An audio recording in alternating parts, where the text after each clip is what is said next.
All right, welcome everyone to the MMOs.com podcast, episode 196, and we are back after another hiatus. Omer was busy playing Final Fantasy. The raids are live, and he is rushing through them. Someone give us an update on where you stand and how much better you are than the average schlop. Oof, how much better I am, of course. You gotta look at my elite parses, boys. Though my parses this early on have not been great. But I've been playing Final Fantasy XIV quite a bit since the raids came out, which is why we didn't do the podcast last week, actually. I woke up at 3 a.m. when the servers came up. I actually didn't sleep, so it's not like I woke up at 3 a.m., but I stayed up till 3 a.m.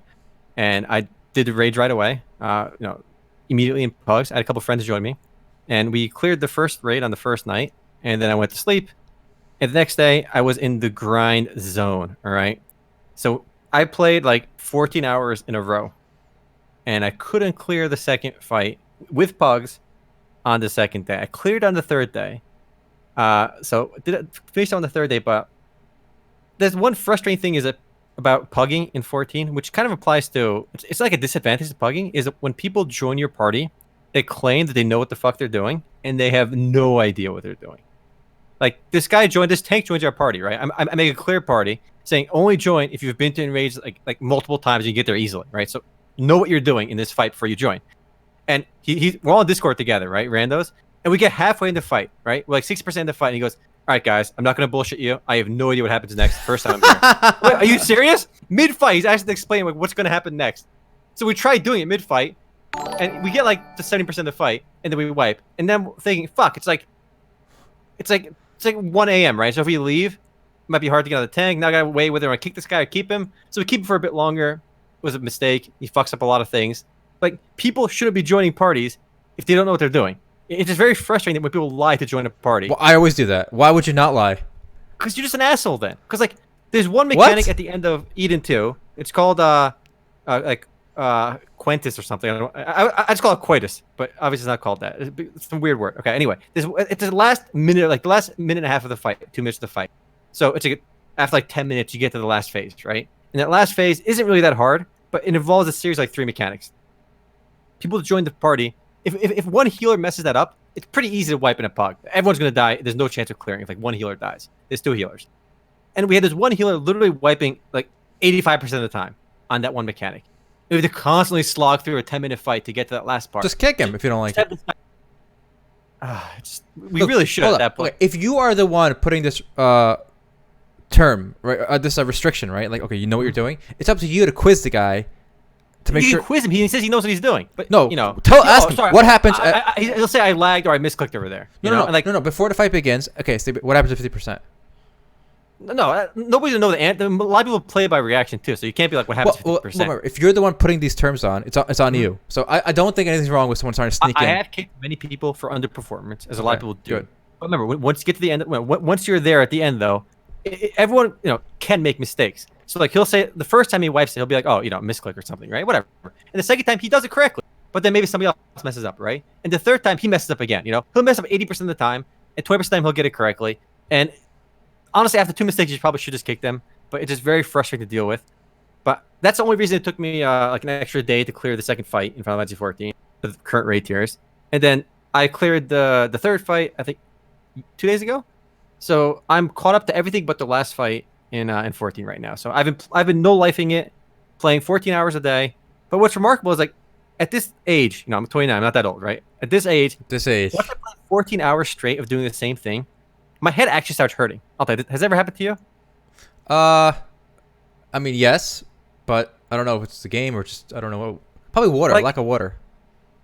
Maybe. It's just after I'm focusing 14 hours, my head actually starts hurting, which is kind of weird because like that didn't happen when I was younger. Like 14, 16-hour gaming sessions was literally an everyday occurrence, like on the weekends when we were like, age 12, like 18. Like on the weekends, we just literally play all day, every day.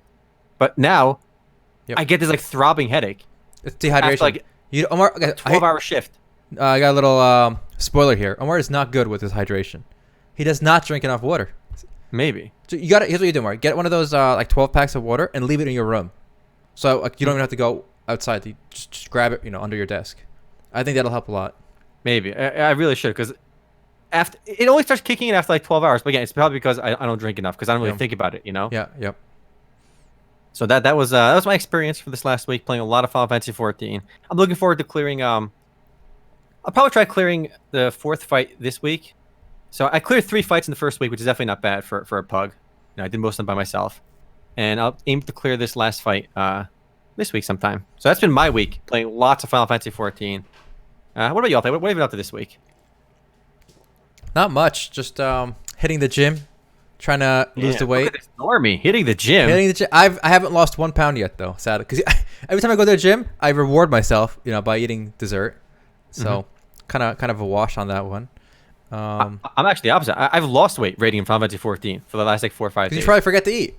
I do, and the thing is, like I had Uncrustables, which, by the way, we're not sponsored by them, obviously, but they are the ultimate gamer snack. Okay, an Uncrustables. Ultimate gamer snack. Listen, search Google Images right now for Uncrustables. I'll tell you, the people must see Uncrustables. They are PB&J sandwiches. All right, those in Europe probably haven't seen them, but this they're is pretty like big baby in America. food. Listen, like it's literal baby food. Yes, I admit it's made for kids, right? But it's the ultimate food. You got the fat and the protein from the peanut butter and the sugar from the jelly. Okay, it's the ultimate snack. A lot of people meme that like Hot Pockets are the ultimate snack, but fuck, you can't take a cold Hot Pocket and eat it. I can go to the fridge and grab some Hot Pocket and grab some some Uncrustables and grab 2 of those and I'm good. Like they'll keep me going. Now, unfortunately, after like the first day, I ran out of Uncrustables. All right, I couldn't. There was none left, and I was too lazy to actually make food, and I didn't want to go out because I was raiding. Otherwise, I would just go out and get food. So I didn't eat a lot for the last few days, so I probably lost a couple pounds this last week. I'm down to 153. I want to stay at 155. My ideal weight is 155. I'm 180, and I'm 2 inches shorter than you. Yeah, Alta, you're fat, Alta. You gotta fix that shit. I'm just bulking, all right? I'm in my dirty bulk phase. Uncrustables are a godsend, though. All right, let me tell you. Anything else, Alta, you're doing besides working out like a normie? Well, I already have my group together to play, World of Warcraft Classic. 2 of the people, I should say, I'm gonna play with have already quit their jobs or put in their 2-week notice. So they're gonna be free that whole week to just put no life in. And I respect it. Third one is that's dedication right there. That's dedication. Do that. I do respect a lot of people for Final Fantasy XIV ask for vacation time for like a week to play. I think Canaris did as well. I know a lot of people that play Final Fantasy XIV just ask for that week vacation for either raids or for the game's launch. Yeah, so that's basically I'm gonna wait till then to go hardcore. I'll be back in Vegas on the 12th, so I'll be home for World of Warcraft.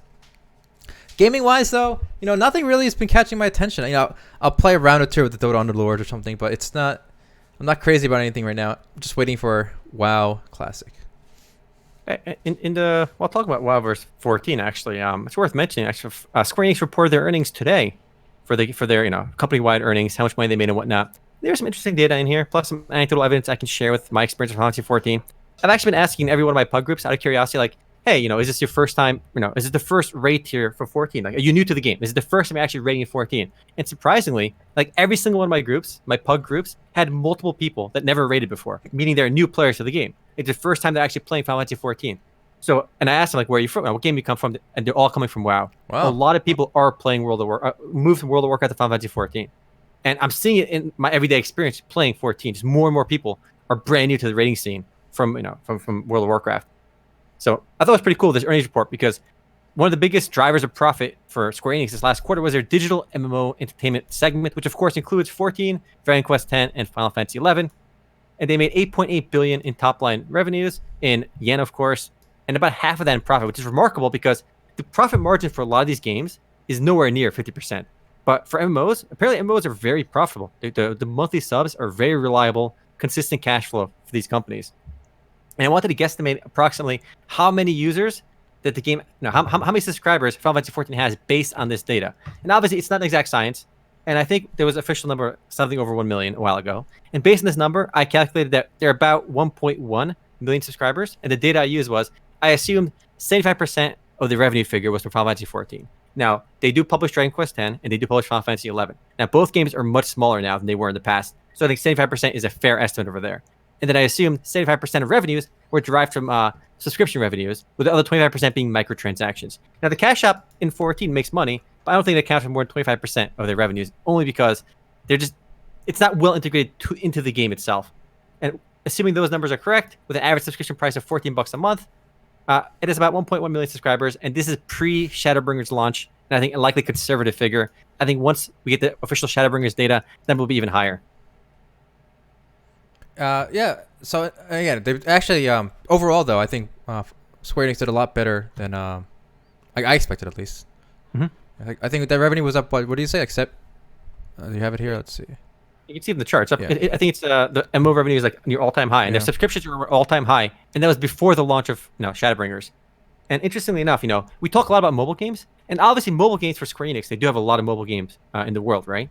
They made about $190 million in the quarter for their mobile games versus only about 83 million top line revenue for MMOs, right? So 83 million US dollars in revenue from MMOs on the PC versus 190 million for mobile games. So mobile games are huge, but if you look at the profits from mobile gaming was only 33 million versus profits on PC MMOs being closer to like 45 million.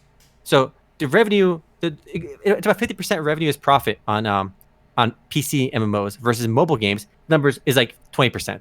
So despite mobile games are a bigger business for them in terms of top line, but they actually make more money off MMOs. So it's great to see Final Fantasy XIV doing so well and bringing a lot of money for Square Enix, only because it means we're going to get more expansions and hopefully, more content in the game. The cycles are brutal for mobile because you need a lot of advertising. Google and Apple take 30% off the top, which is huge. And and also the life cycle of these mobile games is much shorter than a game like Final Fantasy XIV. Remember, like I said, Final Fantasy XI is still going, right? That's true. With the mobile, actually this quarter they just announced they're shutting down Fantasy, what's it called? Star Ocean Mobile. It's a game I played when it first came out. Yeah. Did you play that game? Yeah, last year I played it, and so it came out last year and it's shutting down already. So that's crazy. The life cycle of these games is much shorter on mobile. That's why I think even though the revenue number is always much higher, it's hard to make profit because you have to it's a scattershot approach. You got to like release a whole bunch of games, and you got to spend all the money on advertising. You got to give 30% of revenue to Google and Apple, so it's a hard business. Look at slide 14. I'll tell you in their presentation. You can see basically all their major mobile games. So just to see what's going on over there. And like you said, a lot of these mobile games aren't that old. Like, what are some of the longest running mobile games like that you can think of? Like, most of them aren't that old. I think Grand Blue Fantasy is one of the older, more popular ones. I'm curious. They came out in 2014 in Japan, Grand Blue Fantasy. So it's been running for over 5 years. For a mobile game, that's really good. Mostly mobile games don't last that long. The life cycle is definitely much shorter for these mobile games. And this is just our opinion. A lot of these game companies themselves, in their Q&As with investors, they always say like the life cycle for mobile games is shorter. We have to constantly keep making new hits to drive mobile game revenues. But Grand Blue Fantasy and a few other games have done a really good job of keeping players engaged for years and years and years. So I think that's like the ideal business model for mobile. You can't make a game that just lasts for a year or two and then shuts down. It's just not good business. So you got to make a game like Grand Blue. I know FGO is doing really well yearly as well. So hopefully they can get the life cycle going. The problem is it's hard to know which of those will hit. So they take the scattershot approach. They release like 10, and if one or two hit, they don't mind shutting down the other 8. So here's the headline: shutting down. Now I don't know if it's shutting down in Japan or just the global version, because a lot of these games, these mobile games, do really well in Japan, but their global sales are not as great. So I know a huge one, Fate Grand Order mobile game. It's huge. It's still making a lot of money, but the vast majority of that money comes from just Japan. Yeah. So these games have a hard time. So to all captains, last year, Heavy Heart, global version. Yeah. So I think just the non-Japanese version is closing. I suspect it's probably still doing okay in Japan because they love this stuff. I think Brave Exodus is one of Square Enix's like longer running Final Fantasy games, mobile Final Fantasy games in the West. That one's still running, and I know I've seen Reddit threads about the game milking players are like thousands of dollars and stuff. So that game is still running, and it came out in October 2015. So it's one of the older, Square Enix titles. So there it is. We'll have Activision Blizzard is going to report earnings in a few days, so we'll see how they do. People in chat have mentioned, if we think Classic WoW is going to be like this whole new rejuvenation of WoW. I don't know. I don't know about that. I think Classic WoW is aimed at people my age, my era. It's going to appeal to people who unsubbed and are going to come back. If you are a newer gamer, a younger gamer, I don't know if it's going to be interesting to you, honestly. Like I mean, it's free. If you sub, you get basically 2 games now, the retail and classic. I guess it's worth trying, but I don't think retention is going to be very high with the younger generation, personally. I think it's doing really well. I think it'll be the single biggest server in the game by far, and it might even get multiple servers for the game. Somebody in the chat mentioned what about the Final Fantasy XV: A New Empire? It's a huge game, but Square Enix doesn't own that game. They licensed the Machine Zone, so that's why it's not appearing specifically in these earnings reports. All right. Well, another big company made a big announcement. Riot Games will finally live up to their name. They are going to release a new game based on the League franchise. And no, I'm not talking about the fighting game they announced somewhere. Really? I am not talking I about thought for sure you're talking about a fighting game. I was trolling. Yeah, they are working on a fighting game, which they announced. But I'm talking about finger tap. Let me see what it's called. Finger tap summoners. Can I finger tap any summoner? This is a mobile game coming out in China, and it's a match 3 League of Legends game. What? So here's some of the art. I was excited for a moment. When they said match 3. When I heard match 3, I know it's gonna be Garbo. Wow, I can't wait to match 3 blue gems with Ezreal here. Isn't this exciting, guys? This is just like Summoner's Rift, no different. I don't get it. Like, it's just a reskin, Bejeweled. I don't understand how these games are so big. Candy Crush is just like, Candy Crush was one of the original, I guess, match 3 games. Fine, whatever, it's doing fine.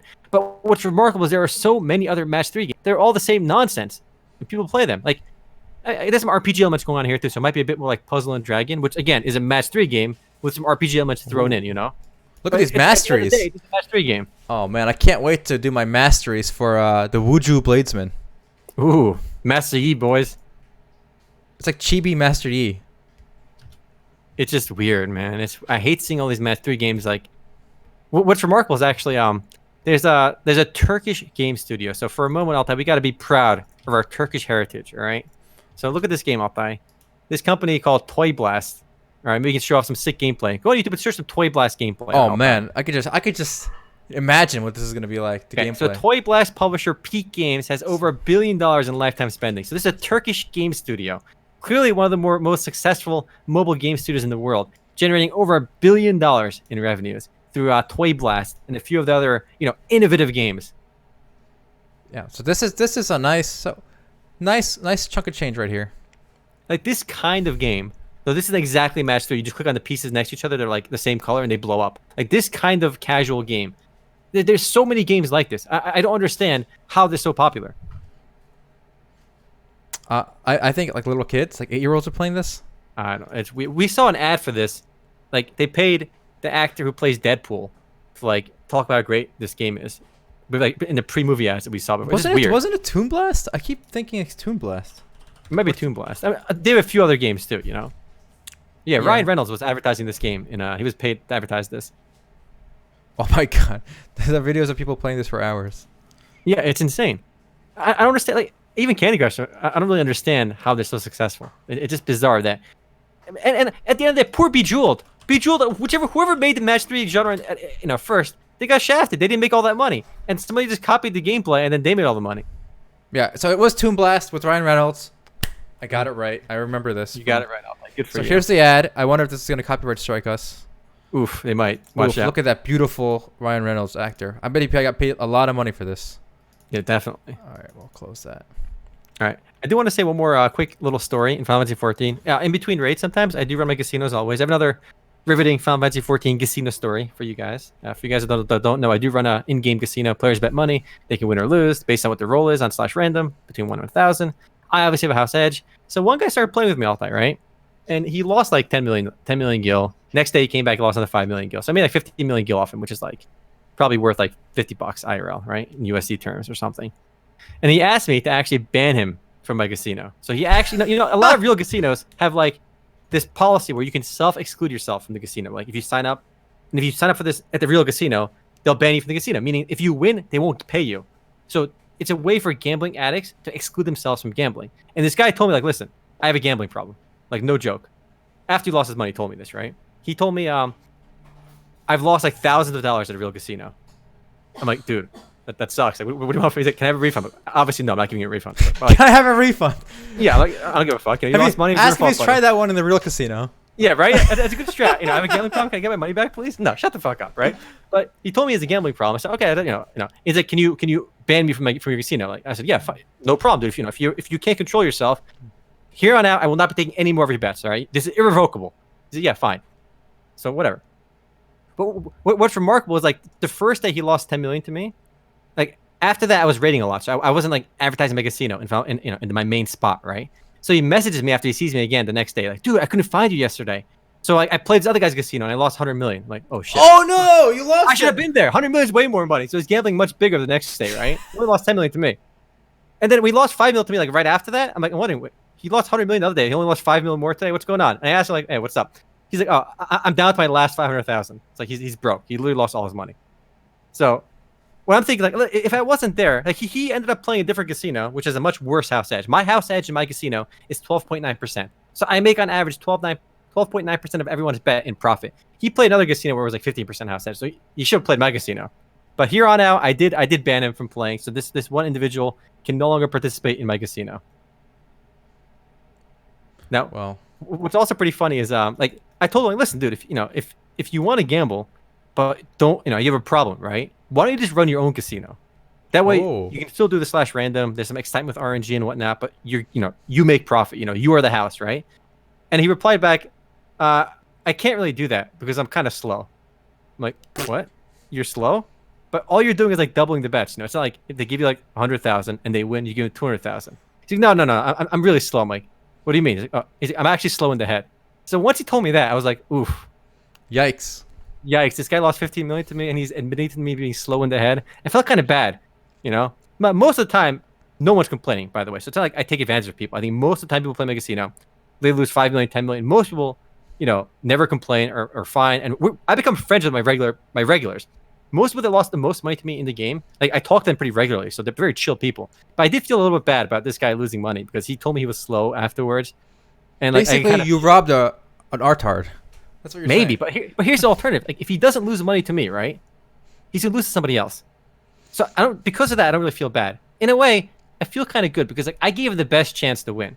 Because my casino has the lowest house edge I've seen. Really, you're a philanthropist. You're really in a way, I'm the good guy here. You're the good guy. In this story, right. The moral of the story, Remo Sugoi, best casino in Final Fantasy XIV. You can check me out at Limsa. I'm there pretty often.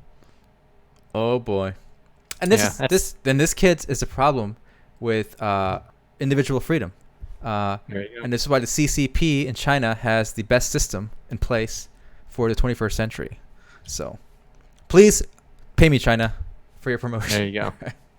But it is weird to see people with gambling problems in these games that can't control themselves. Like what do you do? I mean, this obviously, like, if this works with a player casino, like, I don't think people realize how addictive like loot boxes can be, because most of you in the chat are not like the gambling personality, the addictive personality, but there are people with the personality where they just have to keep going, and the way my casino works in Final Fantasy 14 is so basic. People bet any amount of money between like 10,000 and 5 million gil. They type slash random. The game gives a random number between 0 and 999.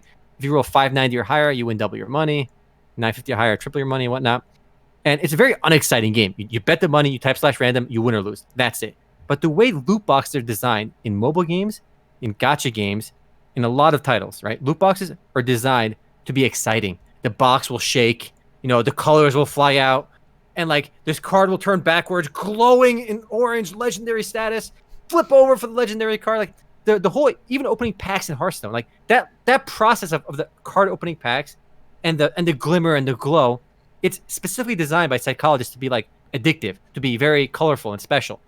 And I see people fall into the trap of gambling way too much gil in Final Fantasy 14 on a very boring system, right?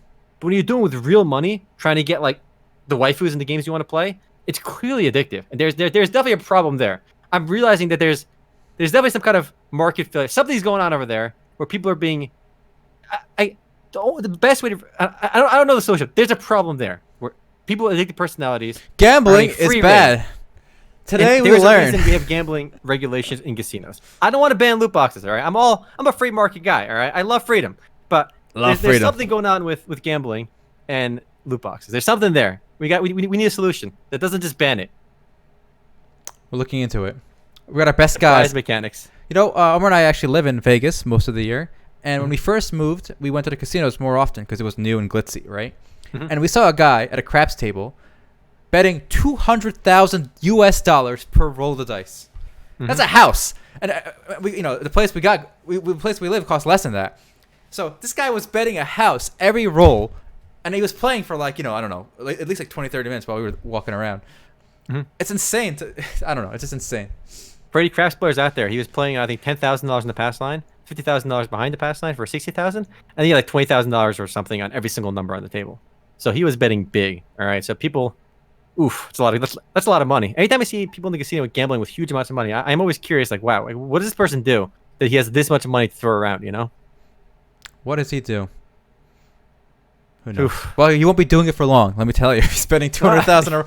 He will soon be like your customer in Final Fantasy. Will he be broke, let down his last 500,000, and then he won't know what happened? One last story. I don't think I told this one last week. This is the funniest Final Fantasy XIV casino story I had recently. Somebody was playing in my casino, and he would play like every day for like a week, and he did the classic martingale strategy where he thought he was so smart. Like, he bet 100K. If he loses, he bets 200K. If he loses, he bets 400K, and he keeps doubling. You know, what do you know? You know, you can't lose 8 times in a row, forehead, right? You know, it's guaranteed win. I figured out the math. So he would just keep doubling if he loses. And I mean, people have tried this before. It clearly doesn't work.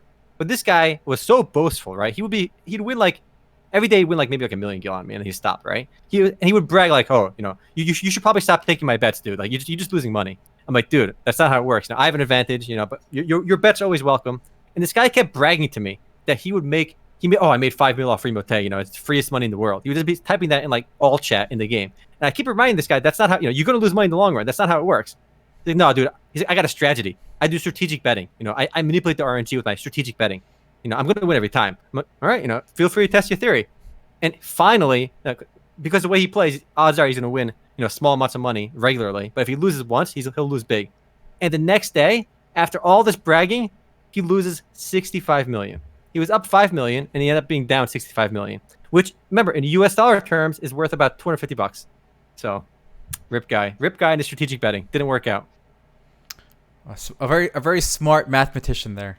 Really crunched the numbers. I tried to explain the math to him. He didn't get it. I linked to the Wikipedia article on the martingale betting strategy. It doesn't work. You know, if I have a 12.9% house advantage, your EV is still negative. You know, your EV is negative. It's just basic math. But every time he made the bet, and every time he bragged to me that he had a system figured out, I'm all about full disclosure. I tell all my customers I have a house edge. It's 12.9%. You know, gamble what you can afford to lose. At no point do I want to take advantage of people. So I'm an honest casino. An honest casino. Indeed.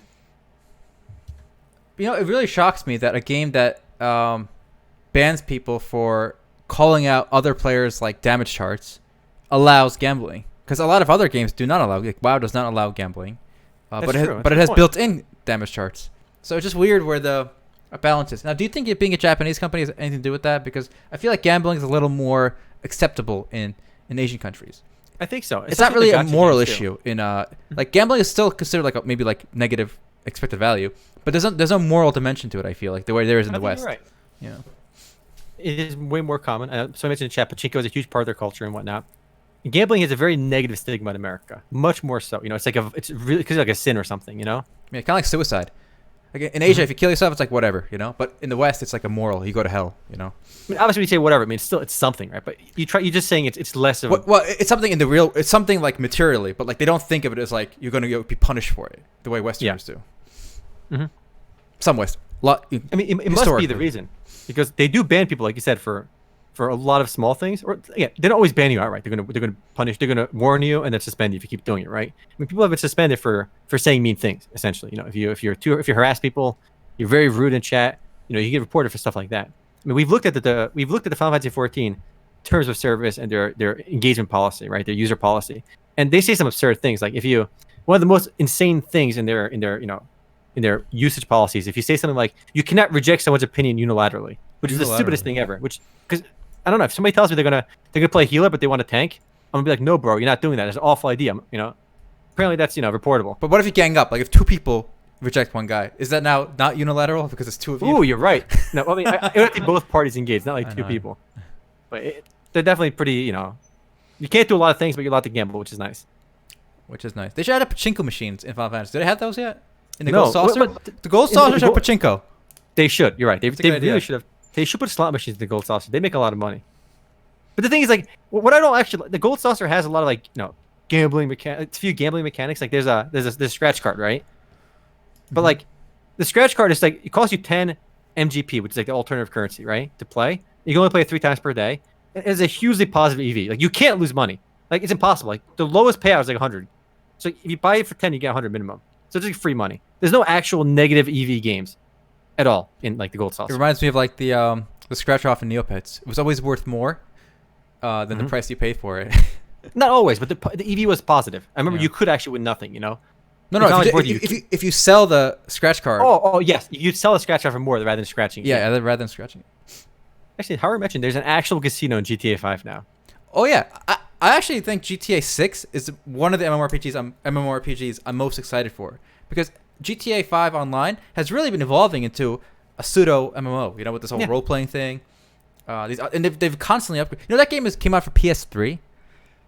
That's insane. It's like over. It's an old game. Yeah, it's an old ass game, and it's apparently it's as big as ever. So if they make GTA 6, a PS5 launch title or something, I think it has a chance of being a huge. Oh, for sure. I mean, even GTA 5 right now, their online services are making so much money. I know Jim Sterling made a good video on a great video actually on the GTA 5's the casino they added to the game, the Diamond Resort and Casino. Worth checking out, even if you don't like even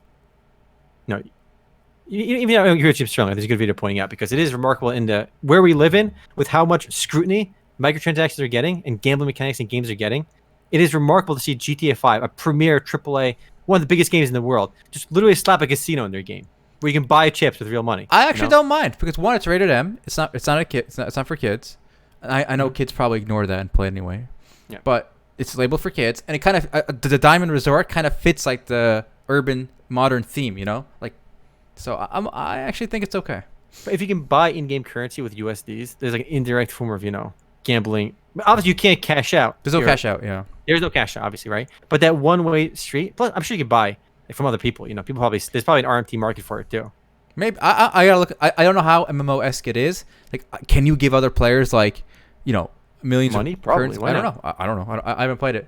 If anyone in chat has played GTA Online, so can you RMT basically? Can you just give someone millions for nothing, and then they pay you on PayPal? I'm googling buy GTA cash. You can buy 8 million. You can't give anyone money. Yeah, that's what I figured, because it's a PS3 game, guys. It's probably very narrow in its online feed. The interactive features. You can't transfer the money. It looks like. Yeah, I guess so. So when people selling codes online or redeeming it, basically official pre-purchase codes. Yeah, the pre-purchase codes. Yeah. Interesting. So the fact that you can't trade your in-game currency actually makes it a lot better. I know Canaris mentioned that, Jim Sterling said you better off going to a real casino. Obviously, you can win real money at a real casino. But I actually like casinos in games where if you're playing with in-game currency, but if you can buy the in-game currency, it definitely creates this weird dynamic where it might be like, in a way, gambling with real money, even though it's not, But yeah, they're going whole hog on that one though, and they might be inviting regulation though with how much they're Well, maybe they're pushing the envelope on purpose to bring the hammer down. Because I think at the end of the day, I think they might be immune from it, because I think the main controversy, at least in Congress, right, is the moral panic around kids doing this, right? The loot boxes for kids. So I think maybe in a subversive way, if they push the envelope and get everyone in trouble, they might emerge stronger, because their mature rated games will be, more shielded from this kind of stuff. Mm-hmm. I got a fun story here, Omer, if you want to. Yeah, let's hear it. So, in my favorite country, the People's Republic of China, there is now a 2-hour limit for League of Legends. The PC version, not the little mobile Honor King stuff. So you can only 2-hour limit for kids, right? For kids, anyone under 18.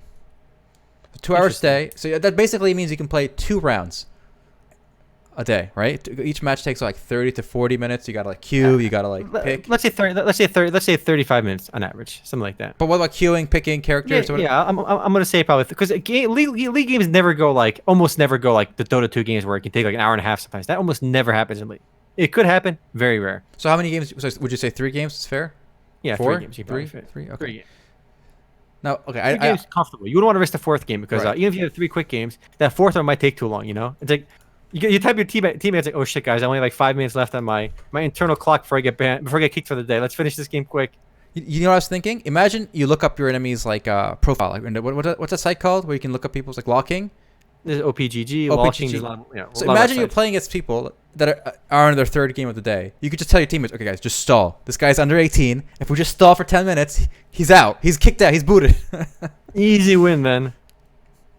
It's interesting because I mean, I could see regulations like this coming to America eventually. You know, like obviously, video game consumption is going through the roof. I mean, more people are playing games and games are more addictive than before. So I could see something like this happening for kids under 18. You know, this is not going to happen. This was obviously not apply to adults. It doesn't apply to adults in China either. Mm-hmm. But I could see, parents pushing for this, some kind of regulation like this in America. Yeah, I think we will get it sooner or later. Trump is blaming violent video games for some shootings recently. So yeah, and almost everyone universally came out and said, this is bullshit. I think that's one of the few things I think that's been thoroughly studied and has been debunked as not being linked to violent crime. I mean, there's so many examples of, if you look at every other country in the world that has, that play violent video games or video games in general, and their mass shootings, there's no correlation whatsoever. I know you actually unironically argued with me in a previous podcast that violent video games do have some impact on it. I do think it has some, yes. Again, now you have to quantify stuff, because before anyone gets outraged, I do personally think that there is some link between violent video games and mass shootings. However, I think that link is like 0.0001%. Like if we had no violent video games in the world, maybe we'd have one less mass shooting a year. Like if there was we've never played violent video games. They're all like banned. They've always been banned. They have an insignificant impact on these numbers. What's the term for like habituation? I think it's a term. Like imagine you walk into a stinky room and you're just there for a while. You'll stop smelling it, right? Sure. So let's say you're like a super socialist guy, but for some reason every day on your commute for an hour, you listen to Fox News or Fox Radio, right? The conservative radio. Yeah. Initially, you don't agree with it, but if you keep, year after year after year, you're gonna subtly start building. You're gonna start. It's something we can't really control. How is that related to what we're talking well, if you're about? playing like Call of Duty and shooting people, you're gonna be more comfortable. And then you're in a situation where let's say you go to like a summer camp and they give you, hey kid, these are AR-15s, go shoot some stuff, like the targets. As a veteran, okay, as a Gold Eagle Star ranked player, are gonna be more comfortable with it that for your first time than other people doing it for the first time who have no gaming experience. I think that's a natural human impulse. Huge, big. Press X for doubt. Look at this charge that's linked to you. So why is what you're saying not happening in any other country? Well, I'm not saying they're gonna go out and shoot people. I say it makes you more comfortable around the weapon. Now you have to quantify what that means, Altai, because what you're saying I think is factually true. Yeah, and can be demonstrated to a degree. However, I don't think it has any meaningful correlation to mass shootings. Like we're talking remember that stupid Netflix movie that came out, the show 13 Reasons Why? They had to remove the suicide scene, which they didn't have to remove it. They chose to. Well, because they were getting so much pushback from these crybabies. But the point is, there are a lot of retards who saw that, and some of them killed themselves over that stupid Netflix movie. Why? Because you just copy what you see. For example, they say just hearing about a mass shooting increases the chance of someone doing a mass shooting. Yeah, sure. Right? Again, I agree with you. Violent video games will increase the desensitization. Desensitization, okay, yes. But now you have to quantify what you're saying. Well, no, I don't. This is a logical. It's not. No, I'm making a logical statement. Now, I agree. If I was trying to pass a law about this, which I'm not, right? If I'm trying to do something in the real world with this information, I would have to quantify it, right? So we have a proportionate, response. But I'm just saying, in the abstract, that yes, playing a violent video games will desensitize you to guns and shooting people, and that's just a fact. Okay, again, but you saying that is so disingenuous. It shows something you don't actually mean. Like what? I don't like the actual impact and quantification of what you're saying is so insignificant. What's closer, Pluto or Mars? Mars. Oh yeah? How many miles closer? You don't know? Quantify it. No. But what I'm saying is like to the degree. No, quantify it. You made a statement. We can't quantify. You're being I want you to quantify it. Okay, it's like 3 times closer. Is that true? You made it up. Ballpark. Okay, so fine. Ballpark. 1% more. Playing Call of Duty. 1% more. Ready. That's what we're going. All the actual disagree. Nobody. That's nonsense. It's not 1% more likely to be a shooter. If that was the case, why aren't there 1% of the shooters that happen in America and Japan or Korea or UK? I said 1% because I was mocking your random estimate. So realistically speaking, your number must match the data. So if you look at the data, it shows violent gun deaths in these other countries like South Korea, China, UK. America has guns. The other countries don't. That's so if let's say hypothetically, let's say 1% as the cause. America got more non-gun violence too than a lot of these other countries. Right, exactly. We're more alpha people. Okay. Let's say hypothetically, Call of Duty causes 1% higher mass shooting, right? The availability of guns in America would be more like 80%, right? So it's orders of magnitude less. Fine. What's Switzerland? How many mass shootings in Switzerland where there's more guns per capita than probably America? They don't have more guns per capita. They're very similar. I don't think so. They're less. They're more than average, but they're less than us. I think Yemen is number 2 at half of ours. The percent of households with guns. I was talking about number guns per capita. That's irrelevant. The percent of households with guns. That's accessibility of guns. Well, if your dad's got the gun locked up, it's different than if you can go out and and buy one. Dad can go shoot people too if he wants. No, dad plays violent video games too. Dads don't shoot people, okay? These crazy teens playing too much Call of Duty, too much Candy Crush. You have countries that are. Look, you had a nice little example of America has access to more guns. Yes. But Switzerland has per household gun. Like, the amount of households with guns is very high in Switzerland. What's whoa? You're throwing the burden of all these statistics at me when I'm just making a true statement. Yes. So with your statement, why then your statement? If we accept what you're saying is true, we have to see. Okay, Canaris. Thank you, Canaris. Firearms per 100 people in the U.S. is 125. That's more guns than people. Right. Switzerland, 27.6. There should be 5 times more mass shootings in America than there is in Switzerland. But let's look at the actual numbers, where it's going to be nowhere near that number. It should be 1/100th of it. So now this is not. So now we can. So what's your wait? My point is that your statistic is meaningless now, because if we find that the guns per capita in Switzerland is 1/5 of the guns per capita in the U.S., then they should have 1/5 of our violent crime. Why? 1/5 of our gun crime. Why? Because they play violent video games just as much as Americans do. You don't know that. You just made that up. You have no clue how much video games. Also, I bet you that also you are higher if they're a richer country. Your equation is considering there's only 2 variables: guns and violent video games. There are actually 1,000 variables, right? Sure. And violent video games are one of the 1,000. Now, if you told me to rank the 1,000, I would say violent games is somewhere in the bottom 900. Okay, so now we can so what you're trying to say is that it is a small effect, if not tiny impact. Yes. I don't think any sensible person will dispute that, but that was you made a big deal out of it. That's all I was saying. Because the way you present that data is like trying to be like contrary and trying to be like cool about it, which is stupid. Because again, it's such an insignificant number where it's a rounding error to the point where New York Times had a great article on this. Let me see if we can look at you all day. If you look at the actual data. Video games aren't why shootings happen. Politicians still blame them, said one expert. The data on bananas causing suicides is about as conclusive. Let's replicate 2 planets, okay? Identical populations. Every factor is identical except the violent games. Okay? Now let's boost the population of these countries to 100 trillion each. Yep. Okay? There will be significant, hundreds of gun deaths in one over the other if we only tweak the violent game variable. True or false? Yeah. Okay, when you have trillions of population and maybe 100 more. I rest my case. No, I already agree with you. Maybe it'd be a 0.00001%. Some very insignificant tiny number is attributable to violent video games. That was your son. If your son got killed and he was the 0.0001, I don't think you'd see it that way. No, you'd still be mad, but the data will say it's like 0.000. I guess you can. Well, at the funeral. That's my argument. I'm saying that at the funeral, you can go to that kid's house. How is this related? And you can say, well, with hundreds of trillions of people. 100 extra people die because of violent video games. Yes, that statistic could be true. This year, someone died in this country due to violent video games. True or false? No, false. Because I don't. Not one.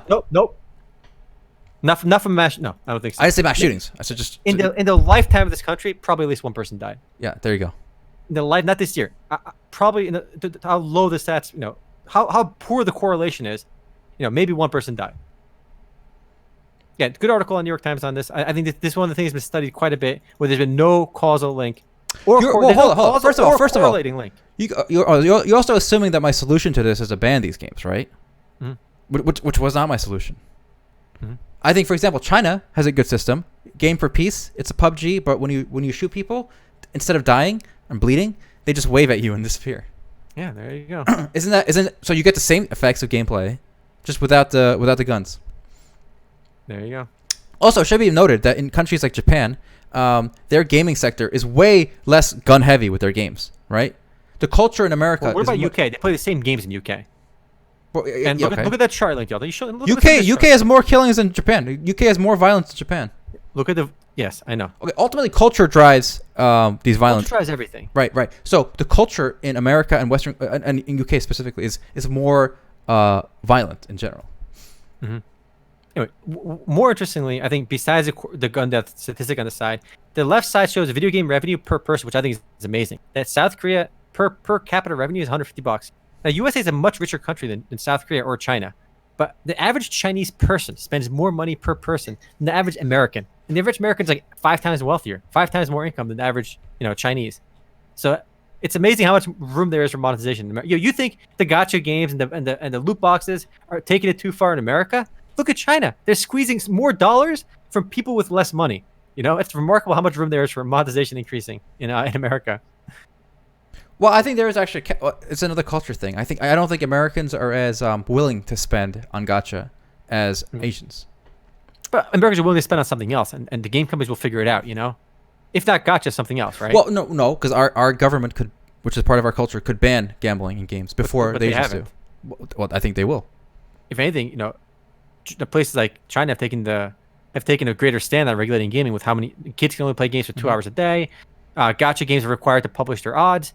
So, if anything, China is being more proactive with regulating these loot boxes and regulating games. Sure, but I think too, again, but not they're not stopping gambling, because if you look at gambling numbers, Macau alone is like multiples of all U.S. gambling. And in Not Japan, multiples, but it's bigger. in Macau, pachinko is bigger than all U.S. gambling. Japan. You mean Japan? Yeah, pachinko in Japan. Yeah, sure. But if you look at all gambling revenue in America, it's probably higher than Japan, only because we have state lotteries, and state lottery numbers are through the roof. But if you're looking at casino gambling, you're right. Mm-hmm. But again, there's plenty of gambling happens in America all day. And the stat you're looking for Macau is bigger than the Las Vegas Strip. Not all of American casino gambling. Also, that's also a very politicized stat. The data the FBI uses for mass shooting is if 4 or more people die, the shooting is a mass shooting. By that definition, there's only been there's only 3 a year. But there is no official federal definition, but that was the FBI's use of mass shooting. However, if you go with the 3 or more people shot, then there's 250 mass shootings a year. So it depends on how you use that term. Mass shooting is a very politicized term. Here's just to wrap this up in a philosophical level. Okay, no stats. Okay, just no stats. Let's talk from our feelings. If you no, that's the feeling. If you disagree with the logic, let me know. Okay. Okay. A culture that produces pieces of art like Call of Duty, right? Like Halo, in this abundance, Gears of War, versus a culture that produces like Mario and like these Japanese games, right? Oh, whoa! Hold on. You're assuming. What about Battle of Royale? What's that movie that came from Japan where these kids are on an island killing each other? There's plenty of violence. Yeah, yes, there is. There's plenty of violence. But there's more gun violence. We're talking about guns, okay? Yeah, there are guns and Battle Royale where people shoot each other on an island. Yes, there are some. There's also normal. There's like Samus games. What are they called? Yeah. There's gun games in Japan too. There are more in America as a percentage, and they're more popular in America. And let me finish. The culture that produces more of these content will just have more violence because it's just a more violent culture. I don't know. I'll tell you, there's a lot of violent anime. There's a whole genre for this stuff where it's like unusually violent in Japan. And I'm sure there's Japanese TV shows. Mainstream, like Call of Duty is for everyone, right? It's not. It's like One Piece. Don't compare it to Don't compare it to some niche esoteric. You would have to look at it, Altai, in like, okay, let's say Japan on a per capita produces 1/5 of the violent content. Okay, sure. Content includes games, movies, everything, right? As America, then they would have to have 1/5 let's focus on crime. We got to focus on one thing. Let's focus on games. Okay, if they produce 1/10 of our violent games, they should have 1/10 of our violent crime. No, right? no. Everything else is equal. All else being equal. What do you think? No, I don't know. All right, who knows? All right. Well, this is a disagreement. I think all else being equal, it's going to make you more violent. The culture, what you're attracted to, defines you. Anyway, let's take it to something more. Somebody mentioned in the pregame earlier a conversation which I think is interesting. He said, fuck leveling, just make an MMO with instant endgame. How do you feel about that, Altai? Do you think that could work? No, I don't think it'll work. But you don't have to have a leveling system. For example, a skill system has been tried in many games. Star Wars Galaxies, Ultima Online. So I think... But that's still a form of grinding, Like what he's trying to say is basically skip the boring, progression part and get to the end game. Well, you wouldn't call it end game then, would you? Yeah, I mean it's. Well, no, you just call it the game then. You would just call it the. But then that game would still need an end game, right? Like, there'd have to be a sense of progression for items, or something. No, but what's interesting, I do think there's a market for that. For example, like I did for some of the raiders I talked to in Final Fantasy 14 who were new to the game. I asked them like, "Oh, what do you think about the story?" Right? Like, "Oh, I skipped all of it." In fact, every like raider who I asked that started the game this expansion, they told me they all skipped the story. In fact, I couldn't find one person. Again, my sample size was maybe like 15 people, right? That I asked. They all skipped the story, which is interesting because I think a lot of people that play Final Fantasy 4, they do play for the story. And I found out. I think okay. Well, first of all, your camera glitched, so you got to turn it back on. Yeah. And number two, I think of the people who play Final Fantasy, you're probably right. A lot of them like the story, but of the people that are raiding at your level, right? They're on the fourth raid. Of that, I think 90% don't give a shit about the story. That's my. I mean, yeah. I mean, I'm surprised because again, the story in a Final Fantasy game is a big part of it. But there is enough of an audience that only want to play for the rating. Yeah. You know, these guys they love the game. You know, because I ended up clearing some of the content with these random guys, and like everyone was screaming, they were excited, and they're coming from World of Warcraft, I guess. So they don't want to do the leveling process. So I do think I think there is a market for a game that doesn't have the leveling experience, the grind experience, the story experience. However, it still has the MMO style rating where you have a boss fight that takes a long time. I mean, the only other game that kind of reminds me of this that would fit this style to a degree would perhaps be Monster Hunter World or perhaps Dauntless. Because in a game like Dauntless, you're not really you're fighting boss fights after boss fights, but the problem is it still gets grindy in its own way because you want to get to the end game and fight the end game bosses. And the early game bosses, they're not really like to learn a fight without looking at a guide in Final Fantasy 14 on launch day. It might take like 3 hours or 4 hours. Or to clear a fight from start to finish on launch week, like the second or third fight, it might take like 10, 15 hours on average, if not longer than that. There is no fight in Dauntless early on that would take you more than like 20 minutes to figure out. I mean, the fights themselves aren't like you're killing 10 orcs, you're fighting a boss, but it's relatively basic, and you're basically grinding that boss. You're killing it so many times for materials. So even that isn't a perfect example. But I do think there could be a game that if it was designed around just MMO-style raid fights, I mean, maybe like 10, 15 people or whatever, however many people, and you just have raid fight after raid fight after raid fight with varying different levels of difficulty and other ways of progression where you're basically at endgame from the start. Isn't it just Monster Hunter? No, yeah, like I said, a lot of the early Monster Hunter fights aren't like that, though. Like, you still rush to get to the end game of Monster Hunter where you find the tougher bosses. They still like both Dauntless and Monster Hunter are good examples of that, right?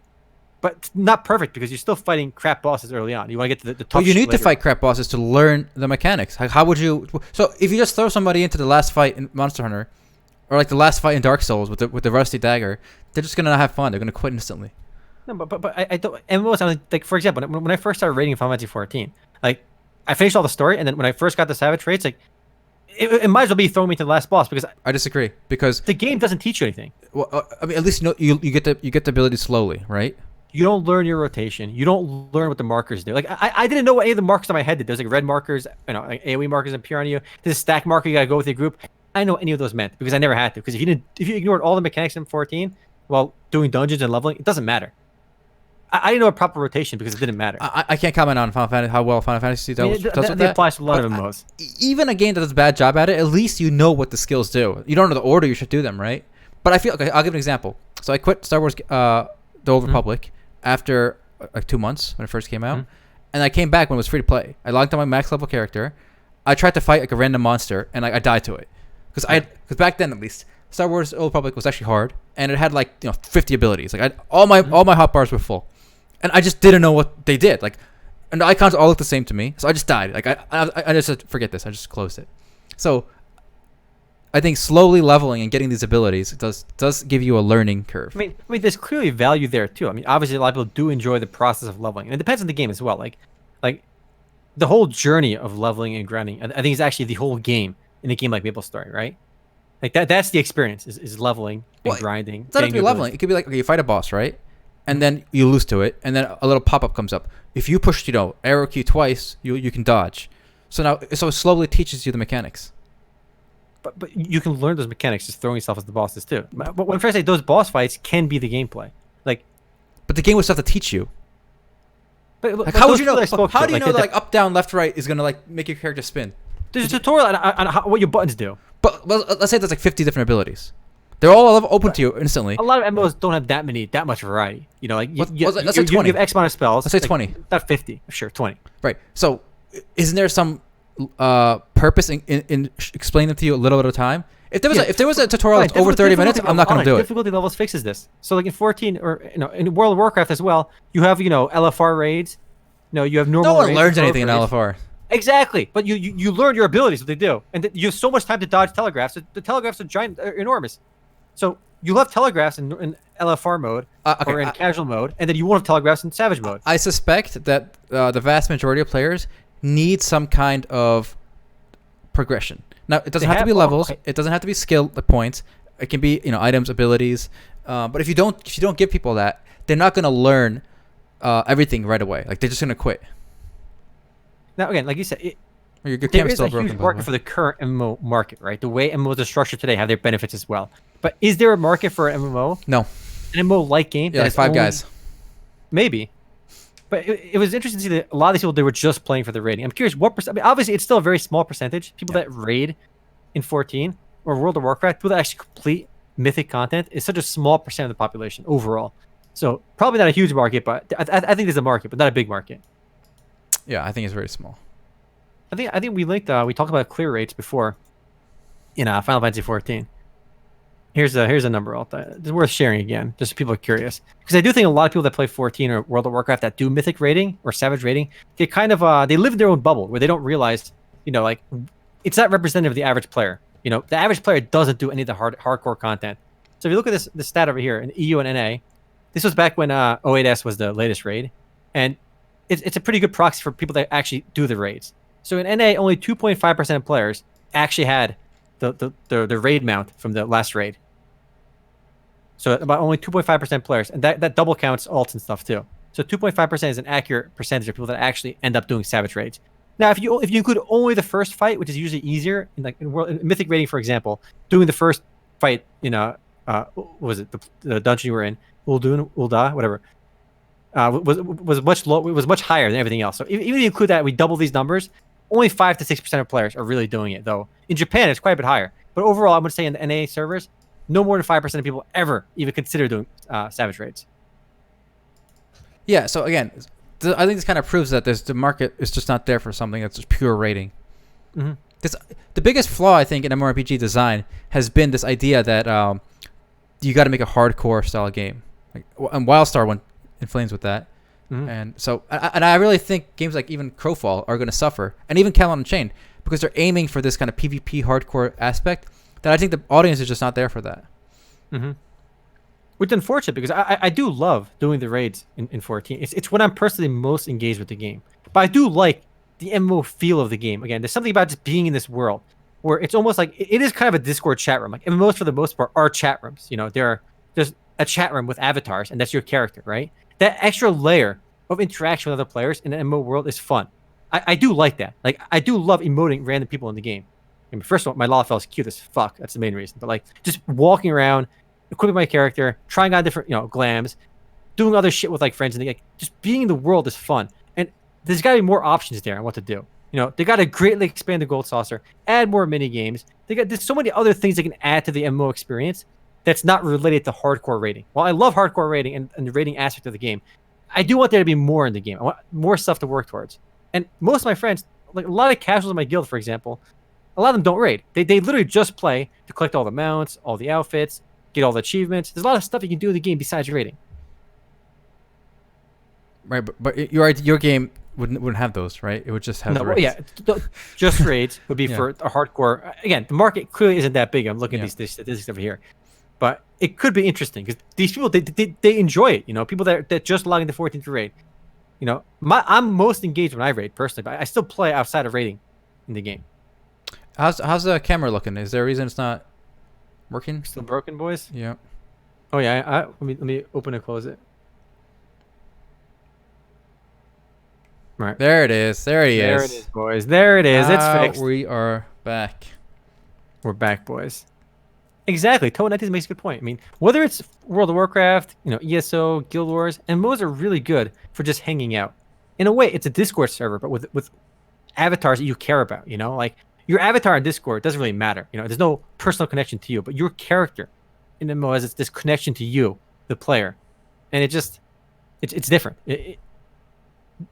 it does remain untapped. I do really have strong opinions on what I'd like to see in Final Fantasy XIV done on a non-gameplay element. Like a lot of people have very passionate opinions on like, oh, we got to balance Fire 4 to less damage or tweak the numbers. I don't care about that stuff. I think there's a lot that Final Fantasy XIV and World of Warcraft and MMO can do to enhance the engagement for players without adding difficult content or balancing stuff. Like we talked about this previously, but there's no reason why you can't play maybe like Final Fantasy 1 in Final Fantasy 14.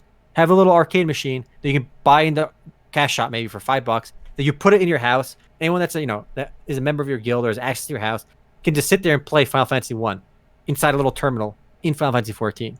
It would help make the world feel more like alive. So people you interact with objects more. Or just maybe some really old Square Enix games or something, right? And sell those on a per unit basis. Just so many. Why aren't there more mini games in the Gold Saucer? These are literally like Flash games. Like you got sites like Newgrounds and Armor Games with thousands of Flash games. Like why can't we have some more like mini games in the Gold Saucer? I can't imagine this requires that much like developer resources. Like if you're designing a whole new zone with quests with story quests and stuff, yeah, that's an endeavor. But why can't we have like 100 games in the Gold Saucer? I have no idea, and I wouldn't hold your breath. Yeah, I wouldn't hold your breath on this stuff because, like we said earlier, there's no WoW could literally add Hearthstone inside WoW, but they haven't. That's insane. So if Blizzard can't figure that out, there's no way you're gonna have like hundreds of games and mini games in a game. So what's the Gold Saucer? As AGW, it's a place in Final Fantasy 14 and every Final Fantasy game where there's a lot of like mini games. It's like a circus kind of carnival kind of place where you play all these little mini games. But with Hearthstone, for example, I don't actually play Hearthstone that often, right? I don't play very often at all. I play with my friend really wants to play 1v1 me or something, I'll play. But if I could like in World of Warcraft, if I could walk up to a player and like while we're waiting for somebody or something, right? In WoW, right click a player, play Hearthstone, challenge to Hearthstone. And in World of Warcraft, Hearthstone pops up and we just play each other in game. There'd be so much more engagement. Like in Final Fantasy 14, if I could just right click challenge people, I'd be playing a lot more Hearthstone that way. You can challenge people in Final Fantasy 14 to Triple Triad, but Triple Triad is not fun. It's not a good game, in my opinion. Triple Triad, but because of Triple Triad, I do play people in Triple Triad randomly. If we're just standing around the house where you can challenge people. You can't challenge them everywhere, but in certain zones you can. So I will randomly play people in Triple Triad, even though the gameplay in Triple Triad is awful, in my opinion. Well, someone mentioned SpatialOS in chat. I'm not sure why, but that gives me a reason to make fun of SpatialOS a little more. Another SpatialOS alpha in development game is now done. It's going bankrupt. It's called Mavericks Proving Grounds. It's suspended, canceled, and this follows after Worlds Adrift shutdown, which was another big hopeful game powered by SpatialOS. And this company or the software, whatever you want to call it, just has not delivered. It's been years now, and we've been we're all holding our breath for the savior, right? The next piece of tech that's going to allow MMOs to get big, as way bigger, like Omer's talking about, with all these moving parts. And I just don't think. I don't know. I don't think SpatialOS is going to be the answer. Let's just say that. I mean, we've seen a lot. We've seen Worlds just shut down, and they had a lot of complaints about SpatialOS. This new Mavericks Proving Grounds they could never really launch because I'm sure they had problems with SpatialOS. I know even the Chronicles of Illyria people were like, this shit is awful, and they ditched it too. And that was a Kickstarter funded game. So, and a lot of real games. No real game has really come out with SpatialOS and has done anything with it. Nope. This technology was promised to save the genre to allow huge scaling and fix the issue with lag with hundreds of players, thousands of players. It never really took off. Everyone that's tried to use SpatialOS has been a disaster so far.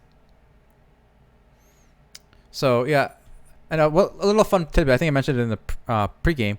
But so this game promised to be a 1,000-player battle royale, but what they ended up doing is actually a 100-player battle royale like the rest. But every time someone dies, it will just put a new player in, so that at the end of the match it equals 1,000. Which is not quite what people think when they see 1,000-player battle royale. So a little deceptive there. And the company is bankrupt, and that's why development has been suspended. Somebody might buy them and start it again, but I doubt it. Yeah, but Ripperino. Speaking of battle royale games, I have a question for you, Altai. What do you think is the most popular battle royale mobile game in the world? In the world, I would say Game for Peace. All right. What would you say is number 2, Altai? Number 2 would be Knives Out. No. Number 2 is Garena Free Fire. Ooh, what is it? Take a look at this, Altai. This is the Center Tower State of Battle Royale. If you scroll down to the In the third chart, you can see State of Battle Royale worldwide revenue. PUBG Mobile is number 1.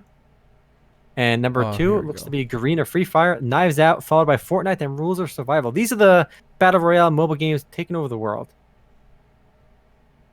So, have you seen some gameplay for Garena Free Fire? I haven't. I'm pretty sure it looks the same as PUBG Mobile or Knives Out.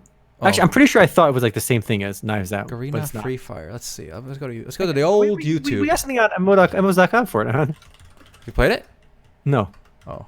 It looks just like every other mobile battle royale game.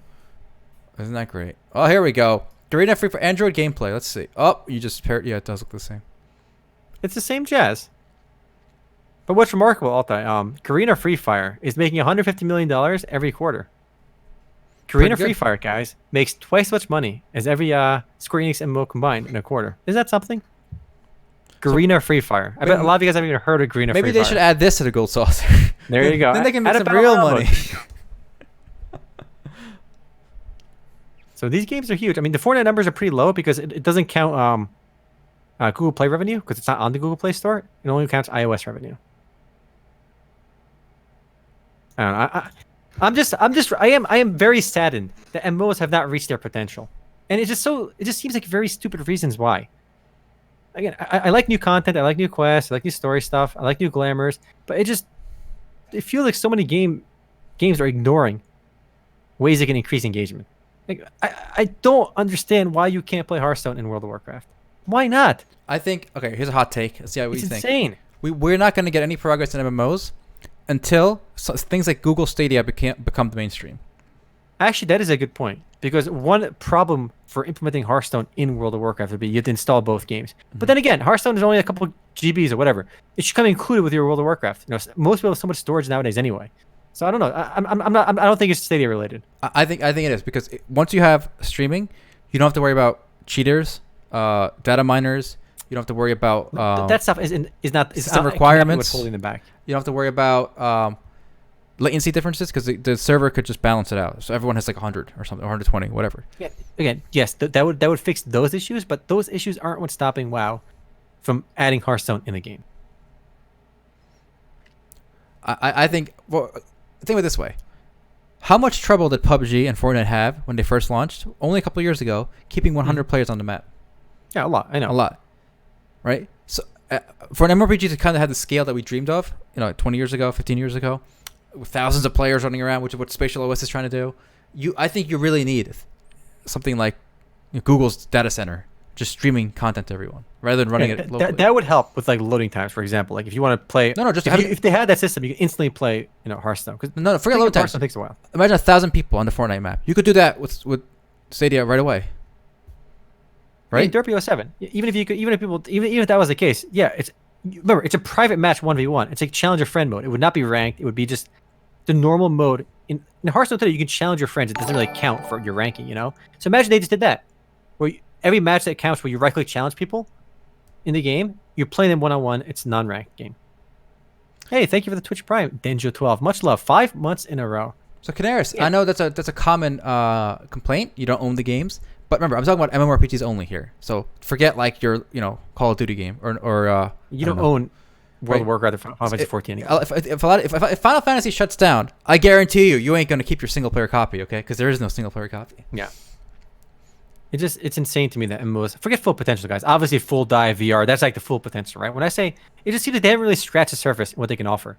Honestly, a modern day and more like Final Fantasy XIV, World of Warcraft today aren't that much different in what they offer to players than what Ultima Online had in 1997 or what EverQuest had in 1999. Mm-hmm. It really, all they did was took the same game as EverQuest, made improved graphics, and just really tweaked what was in the game already. There's been nothing revolutionary since then. We've had player housing in Ultima Online 1997. We've had like all the key elements of World of Warcraft and 14. We had all those elements in EverQuest literally over 20 years ago. It's insane that the core concept hasn't changed. But remember, when MMOs first came out, the idea of this virtual world with other players interacting with each other was radically different. The idea that you could play chess in Ultima Online from back 22 years ago. You put a chessboard on the floor and you could just play with other people. You can play backgammon with anyone anywhere in the game when they walk up to your chessboard and play. You can interact with them like in no unimaginable ways when these games first came out. And since those days, the level of interaction and engagement with players hasn't really changed. There's been nothing revolutionary. Yeah, you need Stadia. I'm telling you. I don't know. Also, don't forget the people making MMORPGs today are not as good skilled developers as they were back then. Because it was like a passion project back then. It was a big new thing back then. Today, the big new thing is like crypto or like these, cloud gaming things. Mobile games as well. A lot of talent. Yeah, so a lot of talent is being distributed among many. VR a couple of years ago was big. Probably drew a lot of people in. So you have like you have people like making Estelia and Bliss. You got people making Unreal 3 games in 2019. Those are the kind of people we have making our games, sadly. So Luigi Camp, I cannot imagine everything that's been done has already been done. That's some like very depressive thinking. Again, there's so many levels of engagement you can add to games like 14 without radically changing any of the gameplay stuff. Just add more engagement with players. Remember, we went to the moon 50 years ago. Was it 40? What was it? 40 years ago, right? America went to the moon 40 years ago, and now we can't like build a bridge. So 50 years ago, all time, 1968 or 69. 69, 50 years ago. Is that 50? Damn. Yeah. You weren't alive back then. It's like you're counting the days. Yeah, back when I was on the moon. Personally, I walked on the moon. Again, just like it would just be cool to have an arcade box in 14 where you could play Final Fantasy 1. You have to, the guild house buys it for $5-10 or whatever. It'd just be cool. There's little things like that could add so much extra engagement, make the world feel more alive. I've said this for a long time, and I really do feel like I want to play more Final Fantasy XIV. I love being on my character, walking around, talking to people, doing stuff. I enjoy being in an MMO. I love that world. It's like a Discord channel, but better because you can see your character. You feel more involved and invest in your character. It's an amazing experience. I just wish that there's more incentive to be in there and play and do these things. But we're just so far from reaching that potential. It really has. There's just not a lot of innovation on that front. We're sad take there. Look at this. What? I've kind of given up on it until, like I said, we have a new breakthrough in technology. There's no way it's gonna work with the current tech. Mm-hmm. Okay, so Luigi Camp. One example we mentioned earlier was, let's say for World of Warcraft. Like, imagine you can right-click a player in World of Warcraft and click Challenge Hearthstone. There's an option on every player you can just right-click on. And when you challenge them, both characters just sit down in the game world, and a screen pops up where you're just playing Hearthstone. Because Hearthstone is a card game. It fits in the World of Warcraft scenario anyway. You just play a one-on-one quick match of Hearthstone with your pre-made decks that you've already had that look at your battle on that account. If you don't have decks, it'll tell you, you don't have a deck, go play Hearthstone and get a deck. But being able to just right-click challenge people would create this interactivity in the game that you just don't have. Maybe while you're waiting for your group to fill, while you're just sitting in Ironforge, just chilling in game. Or maybe in example in Final Fantasy XIV was, you maybe like guilds can buy arcade boxes, put in their house, where you just walk up to their arcade box and you can play Final Fantasy 1 on it. Of course, they sell for like $15, whatever they want to sell it for, right? Accessible to people that have access to the house. So maybe everyone can have people who have arcades in their house, more people be hanging around their guild houses, playing these random classic games. It'd be a cool way to add housing decorations along with interactive features like that. So in Final Fantasy 14's defense, they do have triple triad, but the game sucks ass, in my opinion. It's just a collectible meme. The gameplay is just not good, in my opinion. But even the Gold Saucer, I think Gold Saucer is really fun and really awesome. But it's a shame. There's only like 4 things to do in the Gold Saucer. Okay, you do the daily cackpot where you're just a scratch card. You do there's this basketball minigame, there's this digging minigame, there's a punching minigame, and that's it. It's a joke. There's these limited time events where they cycle, which are pretty fun. But why aren't there more little things like the basketball minigame? It's literally like a flash game. This is not something that requires like a whole team to work on. These like flash game level of content. And it just feels so dry. Like, you have this whole zone dedicated to fun activities. But why isn't it more full? They probably have a lot more people staffed working on the next expansion already than they do like that kind of maintenance stuff. And is this where Enix working on another MMORPG as well? They said. Yeah, they say they're working. Right, so I think they just don't have the staff for what you're saying. Well, they should have one guy who's in charge of adding flash games. So I'm talking specifically there's this basketball minigame you can do, which is fun. It's like a 5-second minigame. You take 10 seconds, how many baskets you can shoot, and the baskets you're shooting, there's no gameplay. All you do is left click when the meter is in the middle. If you get in the middle, it shoots the basket. If you miss, it just goes really fast. You don't land it. There's minigames. Very exciting. Like this level of minigame. They should be able to bang out 10 of these a day.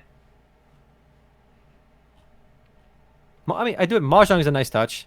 Chocobo racing is pretty bad in my opinion, and I've done it a decent amount.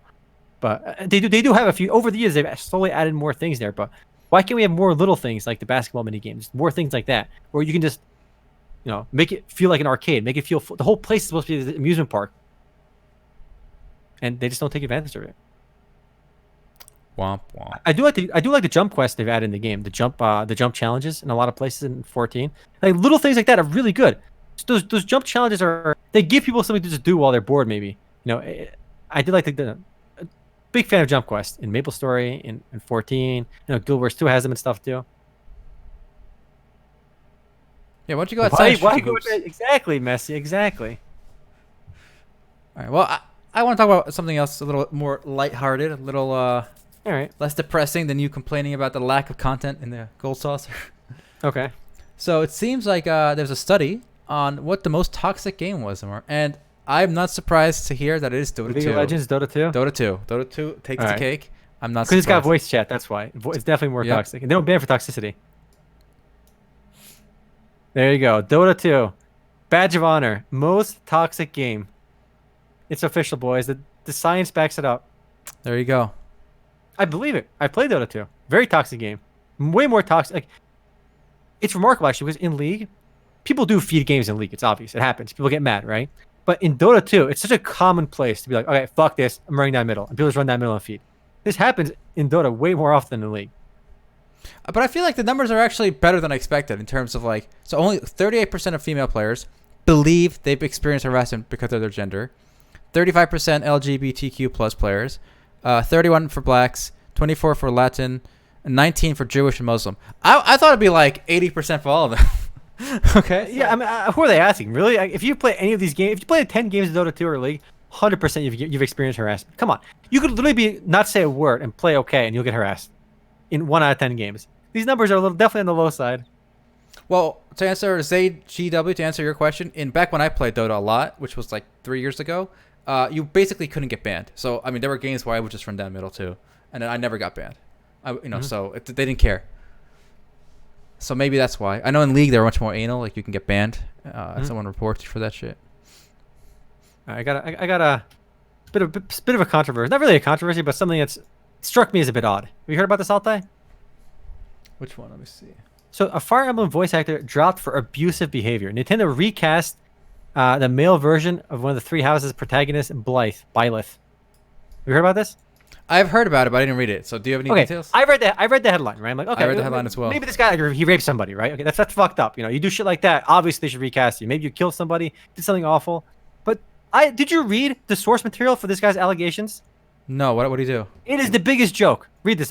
Let's go through the list of why this voice actor is an emotionally abusive asshole. Please, let's go through this list, Altai. So so I start with one. Chris Niosi has obvious anger management problems and would snap and blow up at the smallest things. He would tell me that, quote, that's just how I am and that I needed to deal with it. I hated playing Smash with him. Smash Brothers. I would win most of the time and he would rage and scream at the top of his lungs. Okay, number one, he's a bit of a rage. Okay, cool, whatever. Number two. Okay. So this is the girlfriend writing this? Yeah, yes. Okay. This is the reason he had to be recast in Fire Emblem Heroes. Fire Emblem, the new Fire Emblem game. Let's see here. Number two is he would try to manipulate me whenever I told him I had an issue with his behavior. I would tell him like, I have to walk on eggshells, and he would turn around and say, "But I'm walking on eggshells around you." Oh, okay. So this is not like manipulative behavior. This is just like some nonsense. He had no respect for my bodily autonomy. I have a full-time job, and when I come home from work, my only request was that he wouldn't jump on me the second I walk. Whoa. Yowzers. Yikes. Okay, all right. He wanted to bang. He wanted to smack. Okay, this is a problem a lot of people have in their relationship. All right, there was no allegations of rape here or anything. He wanted to bang her all the time. Apparently, okay. He lied to me twice about how often he was communicating with his ex-girlfriend. Twice. Who cares? I never had a problem. Number 4 is a complete nonsense. Get it out of there. Number 1, number 2, number 4 are nonsense. Number 3 doesn't seem like a big deal. Well, the problem is none of this is like real. It's all like personal relationship stuff, right? Yeah. Like, what does it have to do with his professional career? And number 6, anytime he complained that I wanted time alone. Like, are you serious? Like, I read this blog post. When I first read this headline, right? Yes, he gropes her against. Yes, that part of sexual assault, Canaris. Yes, I agree. But the way this reads over here is, it's such a non-issue. It's not like this is literal bickering between couples. I'm not defending the guy. The guy's probably an asshole. But this doesn't seem like it warrants to be recast in this game for your voice acting. You know, it feels like the professional and personal lives for mundane things are so much more meshed today than ever before. Yeah, this is well, of course, it's Tumblr, right? Yeah, yeah. If you're on Tumblr, that's a negative. All right, so that's a red flag, guys. So don't date any girls that have their own Tumblr. Describing number 3 as sexual assault is not fair to real sexual assault victims. Okay, when you get home, if your boyfriend grabs your titty, all right, that's not sexual assault. Okay. And clearly, she dated this guy for 2 years. If it's go report to the police. If you feel you were sexually assaulted by your boyfriend grabbing your titties, go to the police. Okay? If you're not going to the police about it, it's just like it's how people are interacting with each other. Yes, he didn't respect her boundaries, but it's not sexual assault. Sexual assault is a crime. Okay? And he would be in prison if he does sexual assault. Which one is sexual assault? I'm not. Number 3. Canaris read number 3 as sexual assault. Has no respect for my time. I would have a full-time job. What? No, he would just be affectionate. Yeah, he wants to bang. He's home with. If she said, "Listen, I'm done. Leave. Like we're done with the relationship," and he doesn't at that point. That's fine. But if your spouse comes home and you like hug them and try to, you grab their titty. You try to initiate. That's people do. That is not sexual harassment. Sorry. You see, sexual assault, which is a serious crime. Anyway, my point is, it seems like there's a couple big whatever. She's free to I have no problem with this woman who's complaining about. I have a problem with this woman. This problem. I have no problem with her. This my woman, problem with she's a bitch. Oh, she's a bitch. Did you read the top here? Chris Noisy is abusive, and people need to know the truth about him. My name is Amy, and I am hopefully his last girlfriend. She's hoping this guy never finds someone more compatible with him. Right? Like, okay, I get Amy, I get it. You and him didn't jive, but why would you wish that he never finds someone ever again? You know, like there could be. Her argument is clear that any woman that's with this guy is going to be like mentally stressed, and it's not good for them. I'm protecting women. That's her view. A woman who's more I'm not judging aggressive. Her on that. I don't really care. I'm judging her on that because I get that their personalities didn't match, but he could find somebody who's more ragey herself, more touchy feely herself, right? And they could get along. They could be a great relationship. So who are you to wish? She's wishing this guy never finds happiness, right? She's not wishing that he gets better if he has a problem. Like imagine your husband is an alcoholic and you guys divorced because he's abusive. And then 20 years later, he'll say he quits and then finds a new wife and he's a loving husband. Like, why wouldn't you want the best for somebody after they, if they get better? Right, because you feel like they mistreated you or something. Who knows? So she's a bitch. Anyway, whatever. I'm not making any judgments on her. I'm glad you've made the judgment on her. It just seems like for him to lose. Again, if he did more than what was on this post, okay, justified. When I first read this headline, okay, maybe the serious, like he actually raped somebody. He did some really serious, fucked up, manipulative shit. But literally, his allegations of manipulation was, I told him I had to walk around eggshells, and he said, no, I have to walk around eggshells around you. That was it. That was her example. That's not emotionally abusive or manipulative. So how old are these people? They sound like they're 18. I don't know. Yeah. The point is, look, I'm not defending either person. Clearly, the guy's probably, if he's in anger issues, he's doing this kind of stuff. No, not great. But it just seems like a bit of overreaction to have your professional life so intermingled. It's just weird to see that if you tell your girlfriend, if you get mad at your girlfriend after losing in Smash, that's enough to like lose your job and be unemployable. This is a black mark against this guy's professional career now as a voice actor forever. He got he got basically deleted from a very big budget game, and now he's having a very tough time in the job in future finding a job again as a voice actor over this. I gotta say though, do we know how long they've been dating? Because it says at the top, a couple years. Because I don't know, a couple years. Most women, their complaint after a couple years is that the guy is not doing enough of number 3, not too little of number 3. You know what I'm saying? Like, imagine you're dating for a couple years, and then the first thing your husband wants to do, or I guess boyfriend in this case, when you get home is like just all you can think about is you. Like oh, I just want to have your body. Like that's like I have yet to meet a couple that's been dating that long. Daenerys, and has that kind of relationship exists in a form where before you kiss your girlfriend, you ask for permission. Okay, listen, what happened based on what this read, what my reading of this is, she would get home. He'd be like, "Oh, hey, baby, what?" Maybe like give her a hug and like grope her boobies while they're hugging or something. And she says, "No, I don't want to do that." And at that point, if she said no, like stop, and she just like goes into the room and like keeps groping her, yes, that's assault. But that's not what was accused in this post. I actually have a clicker called the consent clicker. So my girlfriend has to click it, and then I gotta click it, and if we both click it, it lights up. All right. That's a good idea. And then at any time that it's not lit up, that means she has revoked consent. No, I'm just kidding. But this is where we're going, I guess. Look, yeah. Again, if there was actual sexual assault in that way, she should go to the police. It's a real crime. I'm not trying to diminish sexual assault. I feel like this is like post game talk, but we're already so far. Let's get to post game. All right. Sorry, guys. Sorry if you're listening to this. It's like 20 minutes of nonsense at the end here, but yeah. All right. Yeah, that's it for the week. Thanks for watching for you too. Yeah. Sorry, whatever her name is, Amy, for going too harsh on you there. All right. Bye.